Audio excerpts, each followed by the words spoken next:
ఎప్పుడైనా ఎక్కడైనా unknown person తో గానీ నోన్ పర్సన్ తో గానీ అన్ప్రొటెక్టెడ్ సెక్స్ చేస్తే, అన్ప్రొటెక్టెడ్ సెక్స్ అంటే కండోమ్ లేకుండా, కండోమ్ వాడకుండా సెక్స్ లో పాల్గొంటే దాన్ని అన్ప్రొటెక్టెడ్ సెక్స్ అనొచ్చు. అంటే ప్రొటెక్షన్ లేదు అనొచ్చు.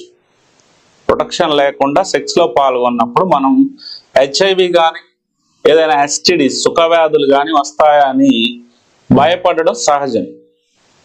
అయితే మరేం చేయాలి?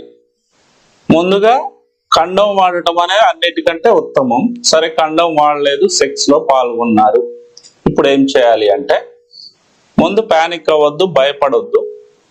ఏమైనా సిమ్టమ్స్ వస్తున్నాయేమో అని చూస్తూ ఏ సిమ్టమ్, తలనొప్పి వచ్చినా, కడుపు నొప్పి వచ్చినా, చెమటలు పట్టేసినా, ఏమొచ్చినా రిలేటెడ్ చేసుకుంటూ భయపడవద్దు.